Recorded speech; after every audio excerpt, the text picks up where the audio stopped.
돈 관리를 효율적으로 하려면 아무래도 돈을 하나로 합치고 우리 부부의 공동의 목표, 우리 가정의 공동의 목표를 위해 가지고 조금 열심히 같이 논의를 하는 게 좋은데 그러지 않고 네 돈은 네 돈, 내 돈은 내 돈 이렇게 하면 너 쓴 만큼 나도 쓸 거야. 이렇게 경쟁적 소비가 일어날 수도 있거든요. 그래서 씀씀이가 커질 수도 있고 이 공동의 재무 목표를 달성하기도 어렵습니다. 평생 동안 그런데 제가 봤을 때 한 30년 정도를 각자 돈 관리하신 부부도 뵙기는 뵀어요. 저는 남편이 얼마 버는지 모릅니다. 저는 아내가 얼마 버는지 모릅니다. 그러면서도 돈 관리는 잘하셨거든요. 근데 이분들 같은 경우는 특수 케이스. 각자 워낙에 저축이라든가 돈에 대한 가치관이 투철하셨기 때문에 잘 모을 수 있었는데 어쨌든지 간에 정답은 없지만 이게 합쳐서 하든 각자 알아서 하든 우리 가정의 돈을 어떻게 쓸지는 두 분의 이제 합의나 협의가 반드시 필요하다고 볼 수가 있습니다. 만약에 이 돈에 대한 가치관이 극과 극인 분들이 만나면 나는 이렇게 알뜰살뜰 열심히 저축하는데 저 양반은 저렇게 나가서 돈만 쓰고 나는 이게 혼자 이게 무슨 고생인가 이런 불만에 쌓일 수도 있거든요. 이것 때문에 이혼을 하시는 경우들도 굉장히 많이 있을 수도 있고요. 그러니까 부부 사이에 이 돈 관리에 대한 합의는 반드시 필요하다 이렇게 보시면 될 것 같습니다. 자, 그렇다면 오늘 사연을 주신 이 부부는 과연 어떤 경우인지 조금 더 자세한 내용을 한번 꽁트로 살펴보도록 하겠습니다. 맞벌이 중인 30대 신혼부부입니다. 저희는 각각 월급에서 일정 부분을 내서 공동 생활비로 쓰고 있고 나머지 금액은 각자 관리하고 있는 상황이지요. 뭐 삐끄덕삐끄덕 하긴 했지만 그럭저럭 잘 지내오고 있었는데 그런데 이번 추석을 앞두고 다툼이 일어났어요. 자기 이번 추석에 우리 엄마는 뭐 한 50만 원쯤 해드리면 되겠지? 아니 뭐?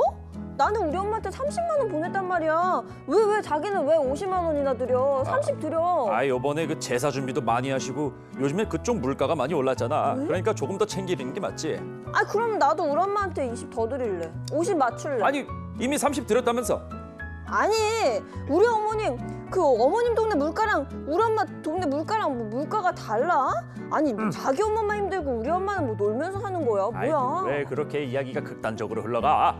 내가 진짜 치사해서 내가 말 안 하려고 그랬는데 그냥 말 나온 김에 내가 좀 얘기 좀 할게. 지난번 그 어머니 생신 때 우리 고깃집 갔잖아. 그때 25만 원 나왔지? 그걸 기억을 하네. 알지? 근데 우리 엄마 생신에는 15만 원 나온 거 그거 기억해 당신?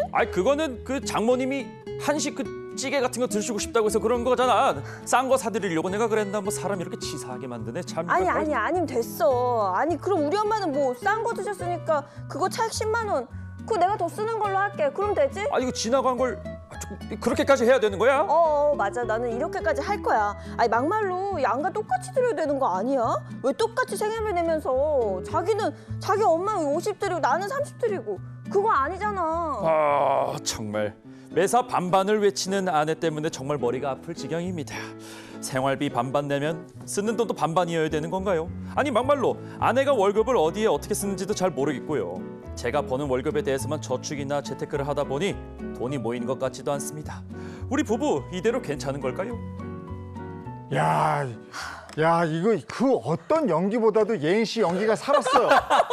이거는 그냥 리얼이야. 손에 땀이 났어요. 진짜로. 야, 이거 뭐 연기 대상감인데. 들켰나? 저도 하면서 왜 이렇게 몰입이 되지? 야, 이건 연기가 아니고 예, 어쨌든 대본을 직접 쓰셨다는 소문이 있습니다. 네. 이 남편이 나보다 조금 더 써. 네. 공동적으로 이게 생활비라는 게 있는데 그러면 이제 그게 화가 나고 이러는 거네요. 네, 맞습니다. 네. 목이 매네요. 네. 볼까지 벌그레해졌어요 지금. 근데 저는 사연 보면서 든 생각이 그냥 뭐 같이 그렇게 큰 돈도 아닌 것 같은데 굳이 뭐 10만 원, 20만 원 때문에 뭐 이렇게까지 할 일인가 이런 생각이 좀 들거든요. 그러면서 제가 아까 말씀드렸잖아요. 결혼은 미친 짓이야. 혈압이 너무 오릅니다. 지금 너무 편해요.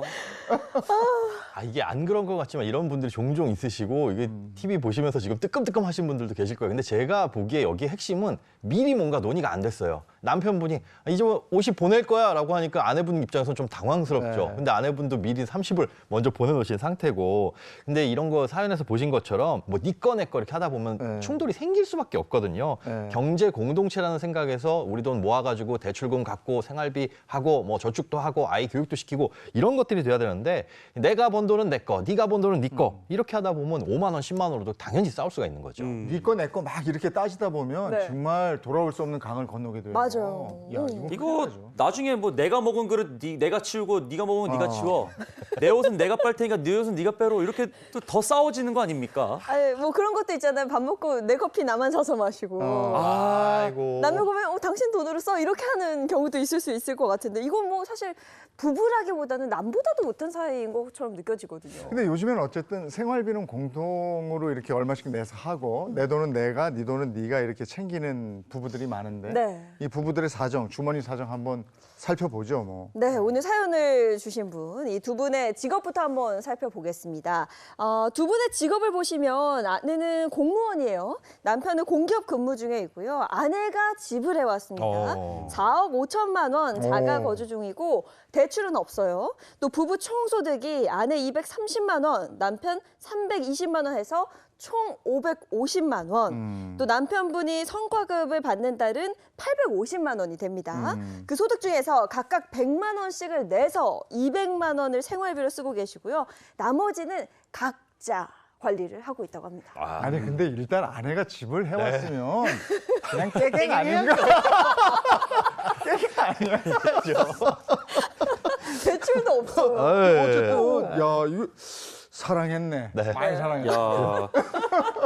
그리고 이 생활비를 카드로 쓰고 계시네요. 네. 생활비는 반반 내신다고 했는데 이 카드를 쓰면 어떻게 반반 쓰는 거죠? 이분들 같은 경우는 생활비 신용카드를 하나 정해놓고 그 카드값이 나오면 카드값을 반반 하시는 것 같아요. 그러니까 생활비 신용카드로 이번 달 200 나왔네. 그럼 자기 반, 내가 반 해가지고 100만 원씩. 뭐 150만 원 나왔네. 그럼 75, 75 이런 식으로 모아가지고 그때그때 다르게 쓰는 것 같은데 그 생활비 카드 내역을 보니까 공과금 25만 원 그리고 나머지 내역은 그때그때 다르다. 두 분이 모르고 계시더라고요. 생활비 내역을 모른다고요? 예. 그러니까 생활비 카드를 가지고 다니면서 지출이 발생할 때마다 그 카드를 긁는 건데 얼마를 썼는지는 나중에 이제 내역서를 본 후에 알게 되는 거고. 아니 카드 쓰다 보면 그럴 수 있어요. 교통비 알아 요즘에? 지하철 버스 띡띡 하고 다니니까 잘 몰라요. 몰라요. 이것도 이제 카드 내역서를 꼼꼼히 보지 않으면 잘 모르는데 기본적으로 나가는 건 뭐 식비, 차량비, 유지비, 뭐 병원비, 의료비 뭐 등등 해서 어느 집이나 좀 비슷하게 나가지 않나요? 예. 보면 월 150에서 180 나간다라고 되어 있긴 하고 공과금 25만 원과 합하면 200만 원 전후로 쓰면 되는데 네. 신혼부부인 두 사람이 생활비 200만 원 어떻습니까? 이게 200만 원 그 숫자 자체로 어떻다고 정확히 말씀드리기가 어려운데 짐작하기로는 그렇게 뭐 적게 쓰는 것 같진 않아요. 근데 문제는 금액도 금액이지만 생활비를 어디에 쓰는지 제대로 파악되지 않고 있다는 게 가장 큰 문제입니다. 여기 카드값 이렇게 적어놓은 게 사실은 카드로 결제했다 뿐이지 현금으로 썼으면 현금 사용 이 내역은 전혀 알 수가 없다는 거잖아요. 그러니까 쓴 돈이라고 그냥 적어놓은 거나 마찬가지입니다. 이거 자체만으로 굉장히 이 돈 관리 안 좋은 상태라고 볼 수 있고 이 부부 같은 경우에 생활비는 공동으로 쓰고 나머지 돈에 대해서는 각자 관리를 하고 있는데 예를 들어서 아내가 230만 원 벌고 남편이 320만 원 버니까 생활비가 200만 원 나왔다. 그럼 100만 원씩 떼고 각각 남편은 아내는 130만 원, 남편은 220만 원 정도가 남아요. 이 남는 돈을 어떻게 쓰고 있는지도 한번 살펴봐야 될 것 같습니다. 네, 그럼 두 부부, 이 부부의 지출 상황을 한번 자세히 좀 살펴보도록 하겠습니다. 자, 가장 먼저 아내의 지출 상황을 먼저 보겠습니다. 보시면 청약 10만 원, 연금저축 30만 원, 적금 10만 원, 보험 10만 원, 그리고 남은 돈을 이제 용돈으로 쓰고 있고요.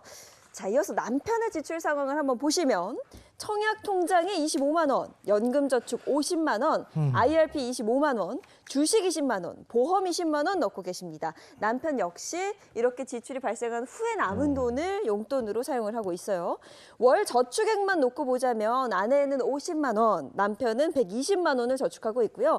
남편은 성과급 달에는 늘어난 월급만큼 더 저축을 해서요. 월 420만 원을 저축하고 있습니다. 이 성과급은 언제 어떻게 받는 거죠? 여기 이제 성과에 따라서 주는 게 성과급이긴 한데 이분 같은 경우에 정해진 수당을 홀수달 1, 3, 5, 7, 9, 11 이렇게 받으시는 것 같은데 그러면은 이런 달에는 저축액이 좀 많다라고 볼 수가 꽤 있는 거죠. 많네요. 네. 자, 그럼 용돈을 얼마나 쓰고 있는지 그것도 한번 확인해 보도록 하겠습니다. 아내는 생활비를 빼고 130만 원에서 저축보험료 60만 원을 빼면 70만 원이 남는데 네. 이걸 자유롭게 네. 쓴다는 거고요.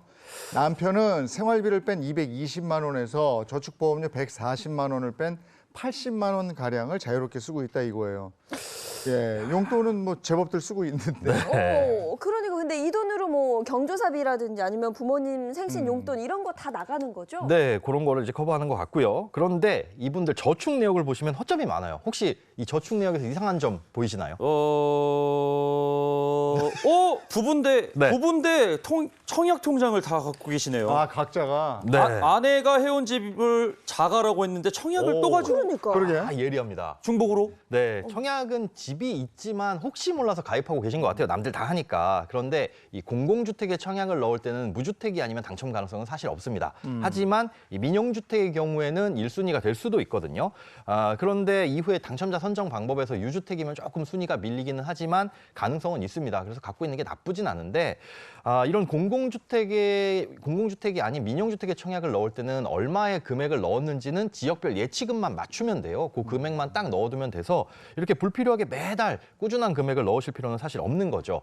청약통장은 특히나 이자도 적은 데다가 한 번 납입하면 이 돈은 빼낼 수가 없으니까 이 불필요하게 돈이 장기간 동안 묶여있게 되는 겁니다. 네. 그리고 지금 각각 저축액을 보니까 50만 원, 120만 원 이렇게 저축을 하는데 저축액도 소득액에 비해서 조금 적은 느낌이죠. 그렇죠. 이게 성과급 딸이 아니면 저축률 보면 둘이 합쳐서 170만 원, 이 30% 수준이거든요. 자녀가 없다고 가정을 하면은 감안을 하면 이게 굉장히 낮은 수준입니다. 저축률도 끌어올려야 되는데 용돈 명목으로 쓰시는 돈이 꽤 많아요. 이런 거 좀 줄여가지고 바짝 저축액을 올려야 되는데 이 대부분 신혼부부들 같은 경우에는 내 집 마련 목적으로 돈 좀 모으자 이렇게 의기투합하는 경우가 많거든요. 근데 이분들 가정에서는 집이 일단 있기 있잖아. 때문에 요 위기감이 조금 사라진 거 아닐까. 약간 해이한 상태라고 볼 수 있습니다. 뭐 대출도 없고 지분이 있고 네.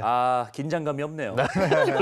긴장 좀 해야 돼. 사실 주택이 마련된다는 게 굉장히 든든하잖아요. 큰 숙제 해결했다라는 느낌 때문에 그러신 것 같은데 또 아이도 없으니까 당장에 뭐 큰 돈 들어갈 것도 없고 대출도 없고 마음의 안정감이 있는 거죠. 그래서 이 소득에 비해서 저축률이 좀 낮은 것으로 보이는데 이 눈앞의 것만 보지 말고 조금 지나면 이제 금방 노후입니다. 노후 준비도 해야 되는데 이 두 분이서 조금 의견을 모아가지고 하나로 달려가야 될 것 같아요.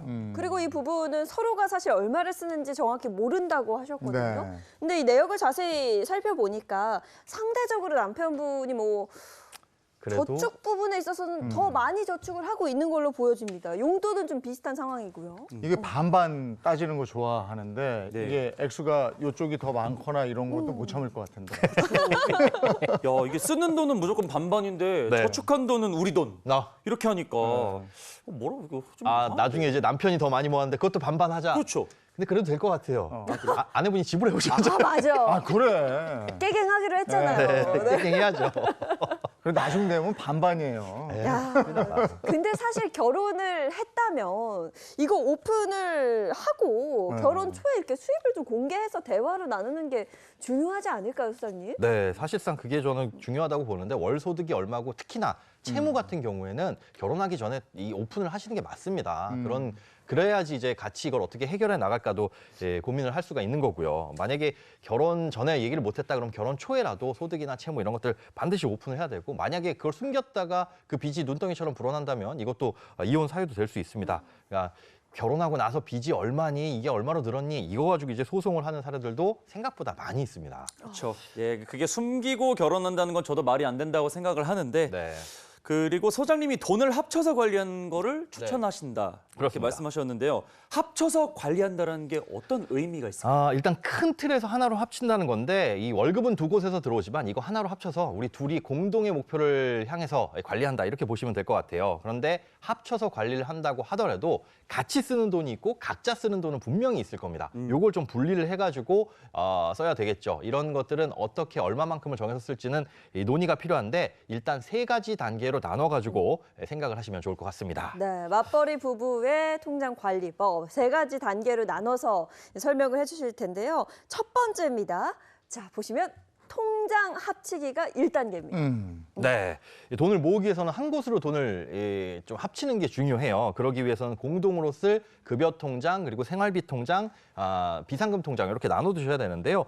일단 두 사람의 월급이 들어오면 하나의 통장으로 모으는 거죠. 그리고 공동으로 쓸 생활비라든가 비상금 이런 걸 나눠놓고 각자의 용돈을 정해서 그 정해진 만큼만 각자는 그 용돈 내에서 자유롭게 지출하고 관리를 하는 겁니다. 그럼 하나로 합치는 통장은 니그 이름으로 요거 하면 좋을까요? 싸울 수 있는데 사실 이 통장의 명의는 누구로 하는지는 그렇게 중요하진 않아요. 맞아요. 네. 그런데 연말정산을 생각한다면은 그래도 유리한 쪽이 있기는 있습니다. 보통 신용카드 등 소득공제, 우리가 현금 영수증 발급받고 이런 것들 있잖아요. 이거는 이제 소득의 25%를 초과해서 사용한 부분만큼 공제가 되기 때문에 아무래도 소득이 적으신 쪽, 이분들 같은 경우는 이제 아내분 쪽으로 모르시는 게 좋을 것 같고요. 한 월 150만 원 정도를 우선 지출하고 나머지를 남편 카드로 쓸 수 있게끔 해두시면 됩니다. 예를 들어서 뭐 마트 가서 장 보고 뭐 아파트 관리비 뭐 이런 것들은 이제 아내분 명의로 해두시는 게 좋고 그 외의 소비들은 남편 명의 신용카드로 사용을 하시거나 아니면 현금 영수증을 끊거나 이렇게 하시면 되고요. 또 기본적으로 각자 쓰시는 용돈들은 각자 명의의 체크카드나 신용카드를 쓰시면 되겠죠. 그리고 나면 이제 역할을 정하는 거예요? 네, 그렇습니다. 돈 관리하는 역할을 정하는 겁니다. 한마디로 재무부장 역할이네요. 네. 왜 이 집안의 실세가 아니겠습니까? 네, 이게 사실 재무부장, 내무부 장관, 기재부 장관 해가지고 뭔가 대단한 것처럼 보이지만 이 집에서 돈 관리는 사실 귀찮은 일이기도 합니다. 꼼꼼하셔야 돼요. 매달 이제 공동으로 모은 돈을 이체하고 관리하고 여기로 보내고 저기로 보내고 하다 보면 굉장히 번거로워질 수도 있는데 하다 보니까 이거 나는 별로다, 별로 권한도 없고 책임만 잔뜩 있다 하시면은 뭐 분기마다 번갈아 가면서 돈 관리를 하시는 것도 같이 관심을 가지시는 거니까 이렇게 하는 것도 좋습니다. 그런 다음에 이제 월 단위 수입과 지출 예산을 짜고 이 계획을 실행하시는 게 좋은데요. 각자 용돈 그리고 공동의 외식비, 뭐 배달 음식 이런 거 사 먹는 돈들 있죠. 이런 거 한 달에 얼마 쓸지 정해가지고 그 안에서 쓰시는 거죠. 특히 이제 맞벌이든 아니든 간에 이 부부 간의 각자 용돈은 반드시 정해놓으셔야 됩니다. 이 공동으로 돈을 관리하다 보면 사실 내 돈이랄 게 없어요. 내 돈의 개념이 없으니까 그런 사적인 일에 돈을 쓸 여유가 없거든요. 뭐 친구 아버지 돌아가셨는데 아내는 모르는 친구야. 이거 부조금하게 좀 돈 좀 어떻게 쓰면 안 될까? 이런 말 하기 조금 그렇죠. 그럴 수 있거든요. 네네. 어려울 수 있어서 용돈을 정해놓고 그 안에서 아껴서 지출하면서 이런 비상 상황에 대비를 하는 거죠. 그리고 아까 이제 꽁트에서도 자연스러운 연기를 통해 보셨다시피 가장 중요한 게 양가 부모님께 용돈을 얼마를 드릴 것이냐 이 부분이거든요. 이걸로 뭐 신혼초에 많이들 다투신다고 들었습니다. 이거 똑같이 그냥 드리면 되는데 신혼초에는 꼭 이런 걸로 싸우더라고요. 그게 왜 그런지 정하면 모르겠어요. 되는데 네. 왜 싸우는 거예요? 그러게요. 이게 어색하다 보니까 그런 것 같아요. 처음에 생소하다 보니까 이게 협의가 되면 되는데 그걸 굳이 또 너희 어머니, 우리 어머니 이렇게 나눌 이유는 없잖아요. 우리 부모님인데 그런데 우리가 각자 앞서 말씀드린 것처럼 예산에서 정하고 미리 논의가 되면 절대 싸울 일이 없습니다. 부모님의 경제 상황 그리고 형제가 많으면 또 그만큼 부담이 덜 할 수도 있잖아요. 이런 상황들을 보고 현명하게 두 분이서 말씀을 나누셔서 정하는 게 좋을 것 같고요. 미리 얼마를 쓰지만 정해 놓으면 실제로 그렇게 부모님 만날 때마다 감정에 의해서 돈을 쓰게 되는 일은 없으니까 좀 다툼도 줄어들고 또 절약도 하게 될 수 있을 것 같습니다. 혹시나 내가 우리 부모님께 조금 더 돈을 많이 쓰고 싶다. 그러면 나한테 할당된 용돈을 좀 줄여가지고 드리면 되는 거니까 이것도 알아서 현명하게 좀 지출하시면 좋을 것 같고요. 만약에 형제가 있다면 형제분들하고 소액으로 뭐 2만 원, 3만 원, 뭐 많게는 5만 원 요 정도까지 가족계 같은 거 하시면 환갑이나 칠순 뭐 이렇게 됐을 때 큰 돈 나가는 것도 대비를 할 수 있으니까 이런 것도 좀 추천을 드립니다. 이 댁은 집을 해가지고 왔는데 처가에 좀 더 드리지. 저도 그렇게 생각합니다. 어쨌든 네 돈 내 돈 나눠서 이렇게 아직 돈 관리에 딱 정확한 뭐가 안 돼 있잖아요. 네. 소장님이 솔루션을 좀 주셔야 될 것 같아요. 네, 네. 정리를 좀 해보도록 하겠습니다. 네, 그 솔루션 정리를 한번 해드릴게요. 자, 일단 부부의 월급은 합쳤습니다. 그럼 총 550만 원 수입으로 이 저축률을 최소 50% 이상으로 끌어올려서 225만 원 이상 저금하라고 하셨거든요. 자, 어디에 어떻게 저축을 해야 하나 보면요. 일단 지금 가장 급한 게 자녀 계획이 있으시니까 자녀 자녀 출산할 때 필요한 예비 자금 마련으로 월 50만 원 이상씩 적금을 넣을 것, 또 그 외 목돈이 전혀 없기 때문에 단기 목돈 마련으로 1년에 1,000만 원을 모은다 생각하고 80만 원씩 적금을 넣어야 하고요. 중장기적인 목돈을 마련하기 위해 투자하는 개념으로 주식, ETF, 펀드 같은 투자도 50만 원씩 넣는 것으로 조정을 하면 좋을 것 같습니다. 그리고 또 더 이상 납입이 불필요한 청약은 일단 두 분 다 납입을 중단해야 되는 상황이고요. 연금저축과 IRP도 뭐 세금을 토해내지 않는 수준 각각 15만 원, 20만 원으로 납입을 정했습니다. 자, 그리고 마지막으로 기타 비상자금 마련용으로 한 달에 뭐 최소 10만 원 이상과 상여금 등을 전부 CMA 통장에 넣으시면 되겠고요. 기념일, 여행 등을 위해서 소액을 모을 예비비 통장은 파킹 통장으로 개설해라. 이렇게 마무리하면 될 것 같습니다. 와, 이거 처음부터 세팅 다 해야 돼. 게 와, 많습니다. 이거 통장 개설할 것도 많고 이 부부 바쁘시겠어요. 네. 그래도 바쁜 와중에 가장 중요한 건요. 부부끼리 대화를 많이 하고 뭔가 그런 합의점을 찾아가는 그런 노력이 아닐까 싶습니다. 대화하다 싸운다니까. 참아야죠. 참아야죠. 아니, 근데 이 사연을 보내주셨으니까 오늘 보셨겠죠? 근데 네. 명절에 가족들 다 모여 있어서 집중해서 못 보셨을 거예요. 그럼 다시 보기로 소장님이 제안한 거 보시고 네. 두 분이 잘 상의하세요. 너무 많이 상의하지 마세요. 싸웁니다. 원만하게. 네. 오늘 좋은 말씀 고맙습니다. 네, 고맙습니다.